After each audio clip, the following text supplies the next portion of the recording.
Hey there, this is Lou, and this is a special little mini series I've decided to include in my podcast about using your intuition in business. So, I've gone ahead and interviewed two women and one non binary human to talk about their take on intuition in business. In this episode, I'm speaking with Kat from Rainbow Dot Spirituality, and Kat is going to talk about their take on what intuition means and how they've applied it in their business. Thank you for stepping into this special series about intuition with me. This is something just a little extra I decided to do to support my community here. After this mini series, we'll go back to speaking about websites and marketing. Thank you for being here, and I look forward to making the internet beautiful with your presence. Hello, everyone. I am delighted to have a guest on the podcast with me in this episode. So I've got Kat Glenn with me, and Kat's going to tell us about intuition and how it shows up in business for them and how it's helped resolve things for Kat. So welcome. Thank you so much. I'm so excited to be here. So I thought we could begin with you telling us a little bit about yourself, just to give us some understanding about who you are and what you do, if that's okay. Yeah, absolutely. I'm Kat, they, them pronouns. My micro business is Rainbow Dot Spirituality. So I help people come back home to themselves with tarot, yoga practices to feel present. Um, the world can feel like too much, especially for us entrepreneurs, Hmm. sensitive souls, creatives. And um, it's nice to have little rituals and practices so that we can feel present with those feelings and experiences, and not feel like we have to numb and disassociate. And I live in Phoenix, Arizona, the stolen indigenous homelands of the Otham and the Peepash peoples, in the United States as it exists currently. Mm. And I've got a lovely little doggo. His name is Oregano. He is a boxer Akita mix, and I've been married for 9 years now. I don't know if that's good for a little bit about me That's with some random that tidbits. that's amazing. That's perfectly encapsulates you, it sounds like. It's very good. It sounds like you've been doing this before. Been doing, Podcast interviews. I've done maybe like one or two, not too many. Okay. Fair enough. I guess you were born a natural at this. Oh, good. Perfect. Yeah. So I'm glad you acknowledge what you do in helping people sort of step into their calm down and step into their present, their presence. And I wanted to say this, and I don't want to sugarcoat, like we can acknowledge that there's parts of the world right now where we're feeling a little bit tense and reactive. I guess that's especially true for the United States. Yes. So you're doing very valuable work. Thank you. Yeah, it feels like I could never, like, there will always be work. I Mm, could never, like, do it all, solve it all. But hmm one of my business values is like the power of a little bit. And mm, even when things feel like way too much, just to notice what small thing can you do, like for yourself, for community, for the world. And like when we pour compassion into ourselves, it flows out from there. And to like stay focused on the things that like you can do and that it doesn't mm, have to be the same as what other people might be doing. And I think that helps us keep pushing those ripples of positive change forward without getting into that like spiritual bypassing toxic positivity of like just be happy. And it's like, mm, yeah, genocide isn't happy. So mm, liberation for all beings doesn't mean you have to be happy all the time. It's okay to have joyful moments, like mhm. that's part of the work. But yeah, you like all of your feelings are welcomed. And I think when we're present with those, that's when we can really tap into like our creativity and our innovation, for no matter like what kind of work we do. when we're present with our feelings and we're in our body. That's when we can really make some powerful, cool stuff. Mm. Yeah, I agree. And I feel like, yeah, anywhere in life, just life generally or in business, I imagine that more meaningful progress can happen when we're doing it from a better place. Mhm. Absolutely. Yeah. And then we're more present with the like celebrations, the wins, the successes too, because something I find with a lot of the small business owners that I work with is that like they'll reach a goal and then they're like, okay, now what's next? And it's like, how about we celebrate that one? That was good. You worked you worked hard on that, you know? We Yeah. could stay right here for a little bit. Yep. Yeah. Yep. I see that. Yeah. I totally agree. Like I feel like it's in our nature as humans, just by the way our brain works, we tend to just focus automatically on any kind of negative thing going on in our world. And that's unfortunate, but you do work on some practices that'll help us, feel better and not focus on those negative things so much. Yeah, and I think it makes sense. The brain's trying to protect us from those things happening again, Hmm. so it stays focused on it. But like anything, we can kind of like rewire those pathways.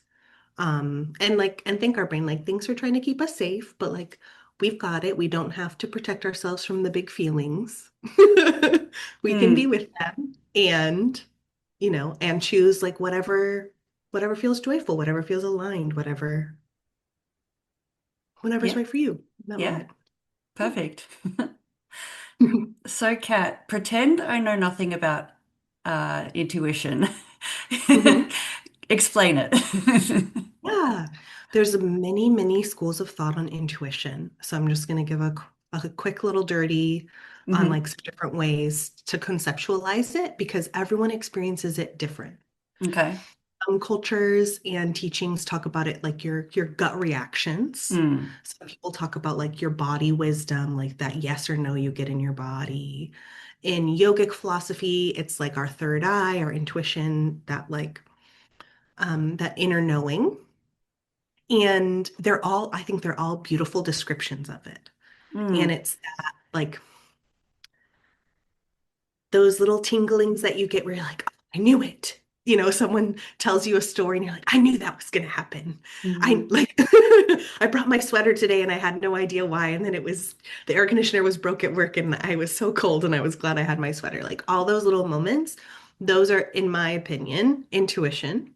Hmm. And the more that we can tap in and listen, not because regardless of your like spiritual religious views, right? Scientifically, we have all this matter and it's energy, it's vibration. Hmm.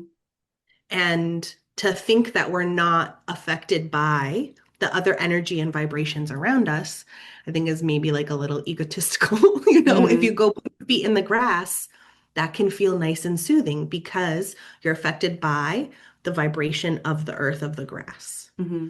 And our bodies are really wise and powerful, and they're picking up on all these subtle energetics. And I think that's how intuition comes in terms of like sorting through that, like our body's little algorithm, taking in all this information and like, okay, this is what I think it means, and giving us little nudges and messages so that I believe it's because like the universe is like trying to put us on our most aligned, highest path, and not in like a Hmm. hierarchical sense, but like where you're your most full self and you're like sharing your gifts with the world in a joyful way. And our intuition helps us find our path and continue on it and feel confident as we can as little messy humans having this earth experience. Hmm. Do like sharing our gifts and doing the things that we do. Um, yeah, how's Yeah. that? Yeah, that makes sense. Yeah, I don't believe we live in the Matrix or any kind of computer simulation. Mhm. The world and the universe around us is based on vibrations that our minds interpret one way or another, whether you believe that spiritually or not. As you said, science can show that there are vibrations, in the world around us, and our brains interpret signals into sounds and visions. Uh, and yeah, we can't really change the fact. Yeah. But yeah, that was a really good explanation. And I also think that no matter what's going on, there is a part of ourselves, whether you call it a soul or whether you call it the cells in our body, that's not really our consciousness, but something deeper inside us that wants the best for ourselves. Mhm. Absolutely. And like I believe like we're all made of magic. We're all like this energy, these vibrations are like magical. And so like the fabric of the universe is magic and so are you. But in a different way, we're using different words, right? We're still like if we feel the power of nature, right? We go outside and it can feel like so soothing to our nervous system, so grounding, so calming. Mm, It's because we're remembering that we're nature embodied too, because mhm, we're also nature.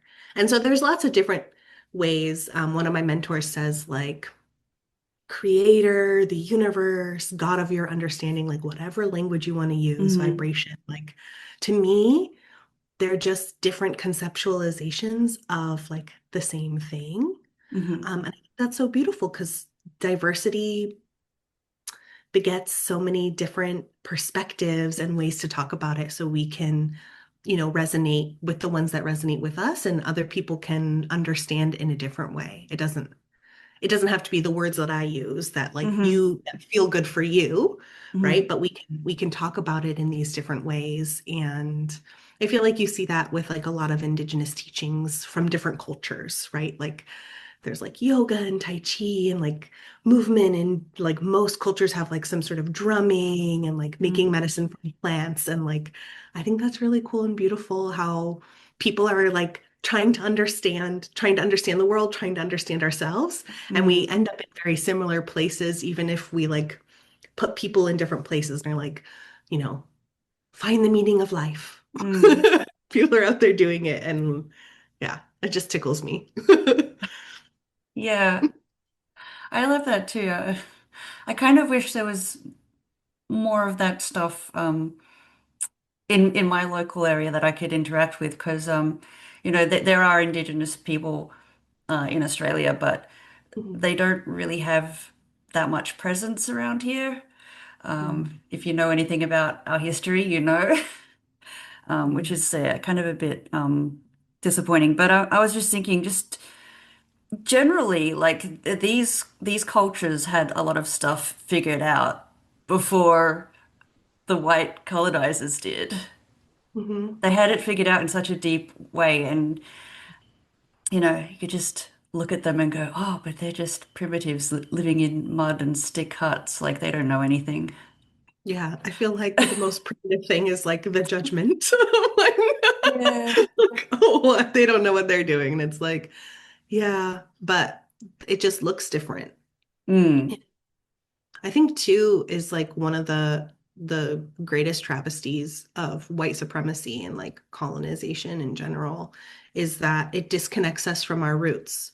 Whether you're mm, white or indigenous or black or a person of the global majority, like white supremacy wants to disconnect you from your roots because wherever you're from, there's cultures, right, that had robust technologies and like figured it out listening to the nature. mhm, And so by like trying to homogenize and like I don't know, streamline into whiteness, right? You had to leave those traditions and stuff behind. But mm, the gifts, I think, is that knowledge is still in your body, in your blood, in your bones, and it can come mm, through in intuition, and it can be reclaimed in a lot of ways, remembered and reclaimed, regardless mm, of like what your lineages are and if you know them mm, or not. Like some of these things can be remembered or I don't know, replanted, if you will, in mm, our little s- spiritual existence gardens. But it is hard to watch, to like to think back on the history and like precious magics and gifts and practices were lost mm,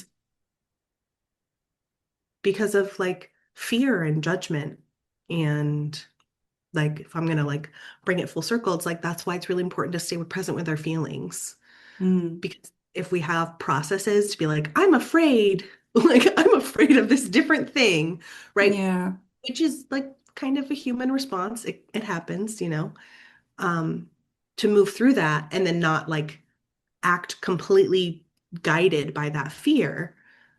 There's a lot more possibilities for understanding and collaboration and innovation and learning and Mm. unlearning, which I think is cool. Yeah. And those things, they feel nice. Mhm. Yeah, absolutely. Cool. All right. So let's step back into intuition. Um, although that stuff is really important and I'd love to talk more, but maybe we can do that another day. So could you tell us about how intuition plays out for you in your business, how it's led you to some sort of outcome or success? Yeah, absolutely. I think the most like notable moment where I was like, wow, my intuition like really helped me out was before I started this business. I was a high school special education teacher and I taught high school special ed for 7 years. Mm, And I feel like my intuition was nudging me to leave the classroom and my mm. body was telling me to. The anxiety was really high. I was developing insomnia again, and it was like, I gotta go. Yep. So I left the classroom in 2019, May of 2019, the last school year here before COVID, Hmm. which was a blessing for my life because that would have been extremely difficult. Yeah. Knowing that, like, when I taught in the classroom, at the beginning of the year, it usually took us like 20 minutes to get my students logged into their little Chromebook computers. And that was like where I could Oh. come over and be like, your caps locks is on. Like, I can see, Oh. see what's, going wrong. And I could only imagine trying to help them with that while they're at home and along with all the other stress of that time. Um, it ended up being kind of like a bumpy time for me, but without that, like my business, I don't know that my business would exist Mm. and certainly wouldn't exist in the way that it does now. And I personally believe our intuition will just like keep turning up the volume until we listen. Mm. Keep nudging us in the direction. There's something in like the tarot reading community that like will say it's like what's meant for you won't miss you. And, Mm. and so like your body is gonna just keep getting louder and louder, like, hey, listen to me, where you're like, hey, I know I need extra rest, but like I can't right now. And then like suddenly you're sick and your body's like, haha, joke's on you, you're resting now. Um, but I think too, like Mm. intuition can help us in like big and little ways.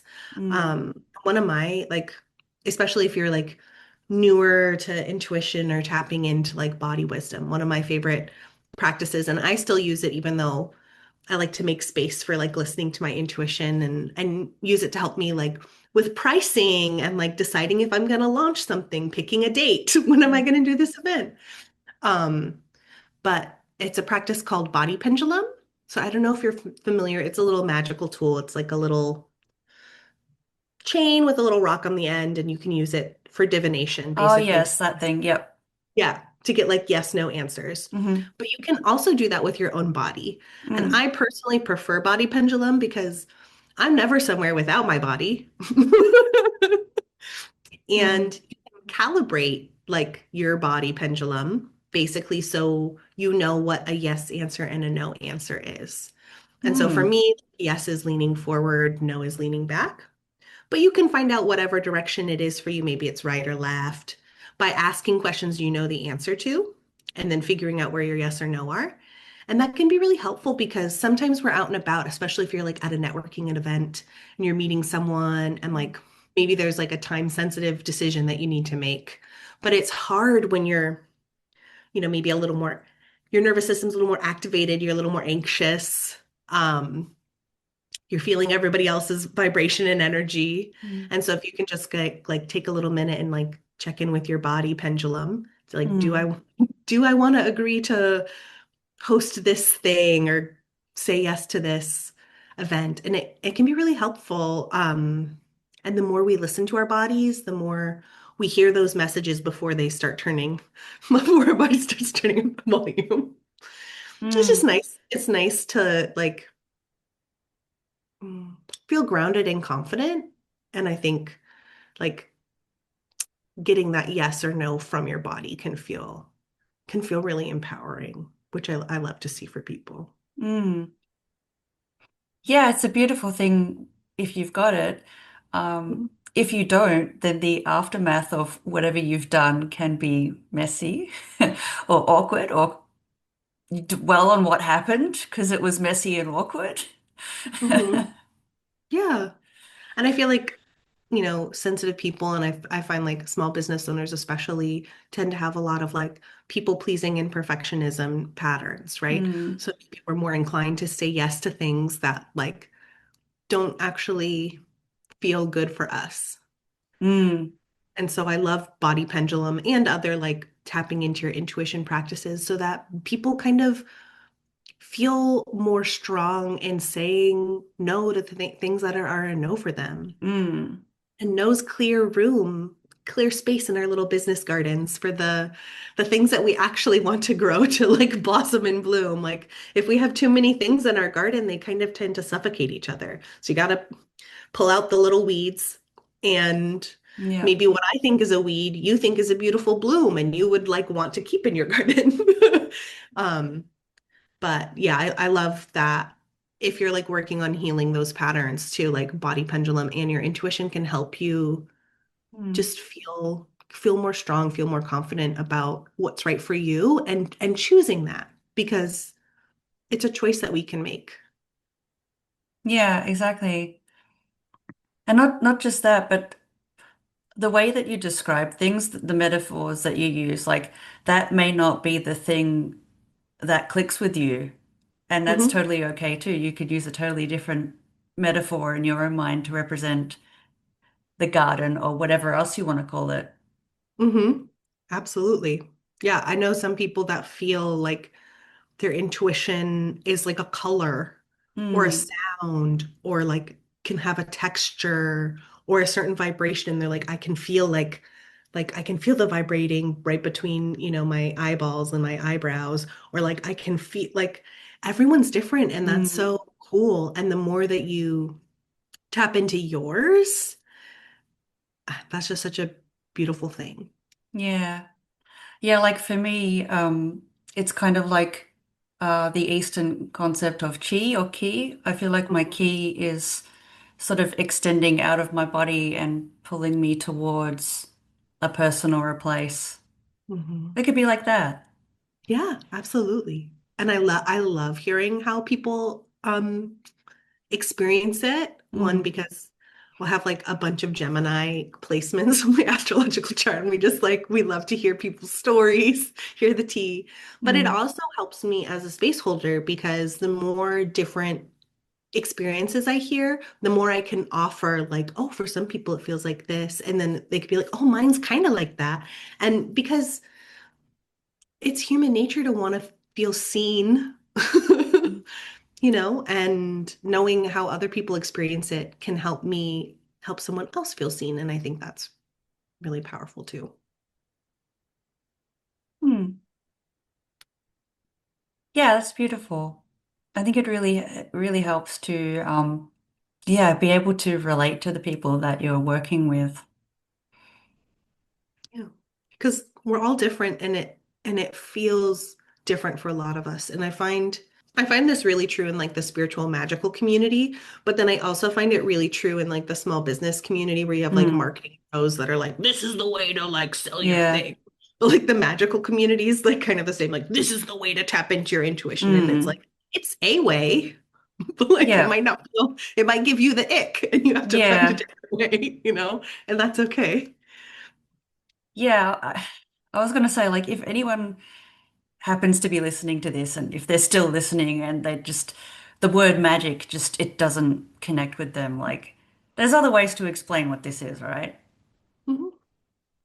Yeah, absolutely. like that gut reaction, Hmm. that Hmm. feeling when you're like, ooh, you're like, I don't know why I took that route home from work last night, but I did. And then I heard there was a car accident somewhere else, and Hmm. just I like I've gravitated to the word that feels the best for me, but that doesn't make it the right one, the only one.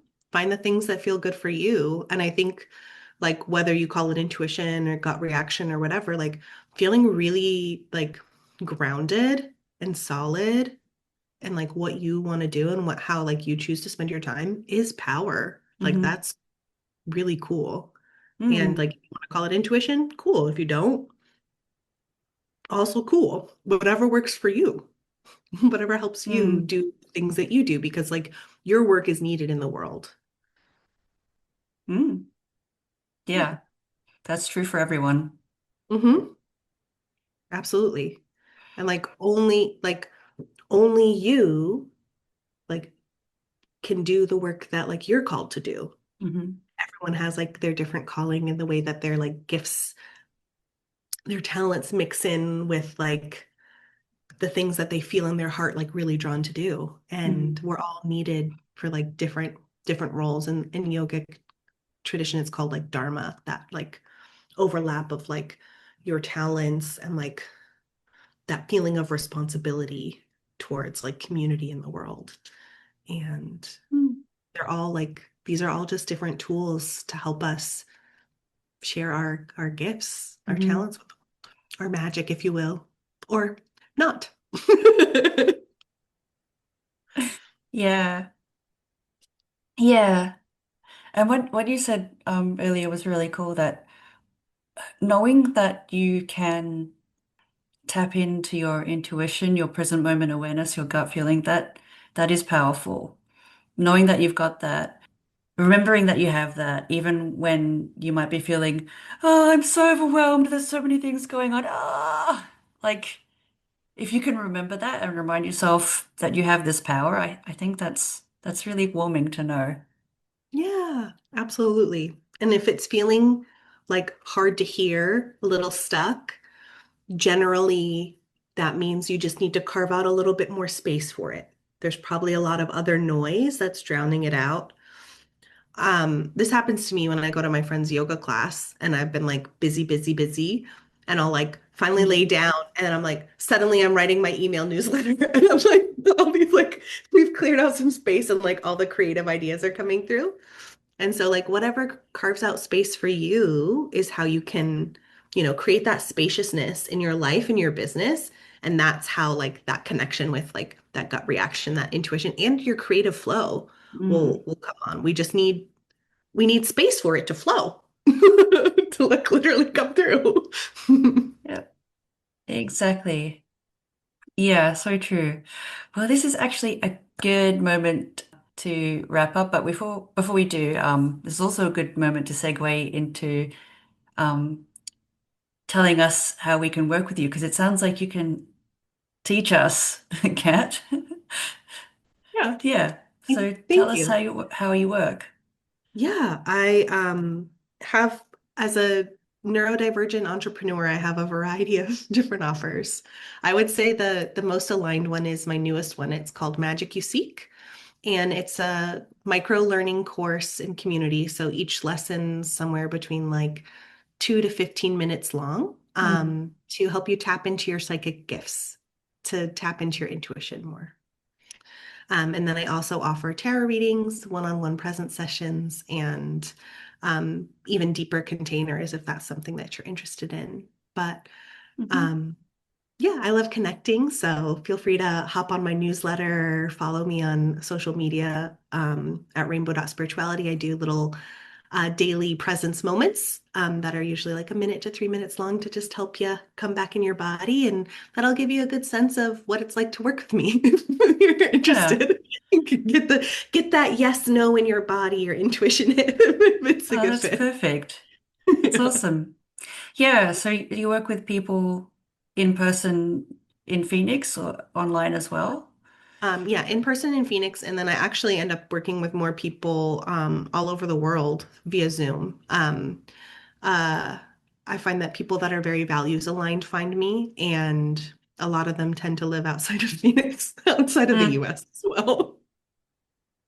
yeah. Well, you're a rare treasure.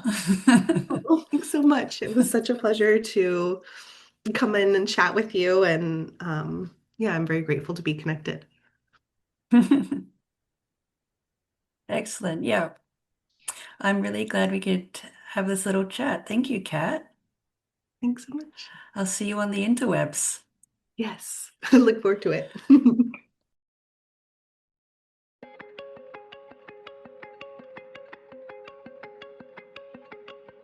Hey, this is Lou Kozlevcha. I'm a web developer and digital business consultant based in Melbourne, Australia.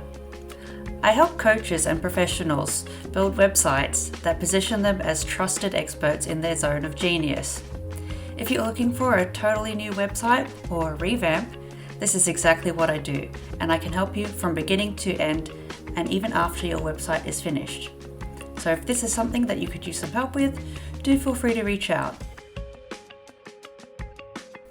This podcast is set up to help small business owners and coaches and professionals get an understanding of digital marketing and websites so that they can make informed decisions before they go down any expensive or complicated rabbit holes. If you thought this episode was helpful, feel free to share it with someone you know. You can find my services and this podcast at loukoz.com, loukoz.com. Thank you for being here, and I look forward to making the internet beautiful with your presence.